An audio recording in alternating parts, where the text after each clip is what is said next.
తిరుపతి దేవస్థానం కొత్త సంవత్సరంలో కొత్త మార్పులు చేస్తోంది. నూతన పరకామణిలో కానుకల లెక్కింపులో కొత్త తరహా సంస్కృతికి శ్రీకారం చుట్టింది. తిరుమలకు వచ్చే భక్తులు ఇక నుంచి కానుకల లెక్కింపు ప్రక్రియను నేరుగా చూసే అవకాశాన్ని కల్పిస్తూ కొత్త తరహాలో పరకామణి ఏర్పాటు చేసింది. ప్రతిరోజు తిరుమలను దర్శించే భక్తులు వెంకటేశ్వర స్వామికి కానుకలు సమర్పిస్తారు. ప్రతిరోజు దాదాపు 5 కోట్ల రూపాయల నగదుతో పాటు బంగారం, వెండి, ఇతర విలువైన లోహాలతో చేసిన వస్తువులను స్వామివారికి కానుకలుగా సమర్పిస్తూ ఉంటారు. వాటిని ఏ రోజుకు ఆ రోజు లెక్కించి భద్రపరుస్తారు. లెక్కింపు ప్రక్రియను ఇక ప్రత్యక్షంగా చూసే అవకాశం కలగనుంది. కొత్త పరకామణి భవనానికి ప్రత్యేకమైన ట్రాలీలు, క్రేన్ల ద్వారా హుండీలను తరలిస్తున్నారు. కొత్త పరకామణి భవనంలో 200 మంది సిబ్బంది ఒకేసారి కూర్చుని లెక్కించే అవకాశం ఉంది. భవనంలో ప్రత్యేక పూజలు, హోమాలు, గోప్రవేశం చేసిన అనంతరం లెక్కింపును ప్రారంభించారు. మరోవైపు హుండీ కానుకల లెక్కింపును భక్తులు చూసేందుకు వీలుగా టీటీడీ అధికారులు పెద్ద అద్దాలను ఏర్పాటు చేసి క్యూ లైన్లలో భక్తులను అనుమతిస్తున్నారు. 23 కోట్ల వ్యయంతో నూతన పరకామణి మండపాన్ని టీటీడీ ఇటీవల నిర్మించింది. ఈ నూతన పరకామణి భవనంలో అన్ని విభాగాల సిబ్బందికి అవసరమయ్యే అన్ని ఏర్పాట్లు కల్పించడం జరుగుతుంది. అయితే 12 హుండీలను శ్రీవారి ఆలయం నుండి నూతన పరకామణికి తరలించి లెక్కింపు ప్రక్రియను ప్రారంభించామని, అయితే ముందస్తుగా హుండీ కానుకలను పరకామణికి తరలించేందుకు ట్రయల్ రన్ చేసి సక్సెస్ఫుల్ గా తరలించినట్లు టీటీడీ ఈవో ధర్మారెడ్డి తెలిపారు.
కొత్త పరకామణి భవనం అన్ని విధాల అన్ని ఏర్పాట్లు చేసిన తర్వాత సీసీటీవీ కెమెరాస్ ఇంకా చాలా సెక్యూరిటీ వర్క్స్ అన్నీ చేసుకున్న తర్వాత కంప్లీట్ సెక్యూరిటీ 100% వెట్టింగ్ అయిన తర్వాత ఈరోజు 12 హుండీలు ఆలయం నుంచి ఇక్కడికి తరలించినటువంటి పద్ధతి కూడా చాలాసార్లు టెస్ట్ చేసుకుని ట్రయల్స్ చేసుకొని ఈరోజు సక్సెస్ఫుల్గా తరలించడం జరిగింది.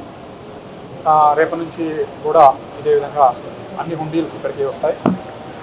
ఒక నెల తర్వాత ఇది కంప్లీట్గా ఎస్టాబ్లిష్ అయిన తర్వాత లోపల ఉన్నటువంటి పరకామణిని పూర్తిగా తీసేసి భక్తులు కూర్చోవడానికి, భక్తులు కొద్దిసేపు కూర్చొని ధ్యానం చేసుకోవడానికి ఆ ప్రదేశాన్ని అంతా ఏర్పాటు చేయడం జరుగుతుంది. సో భక్తులు ఇక్కడ కొత్త పరకామణికి సంబంధించి భక్తుల అనుమతి ఎట్లా ఉంది చూసారు, వీక్షించారు? ఇక్కడ 2 పక్కల ఎల్ షేప్లో అద్దాలు ఉన్నాయి. భక్తులు ఎవరైనా ఆ క్యూ లైన్లో వచ్చి పరకామణిలో జరిగేటువంటి విశేషాలన్నీ వీక్షించుకోవచ్చు. సో పర్ డేకి ఎన్ని హుండీలు వస్తూ ఉంటాయి? ఆల్ హుండీస్, డైలీ హుండీస్ దాదాపు 13 to 14 హుండీస్ వస్తాయి.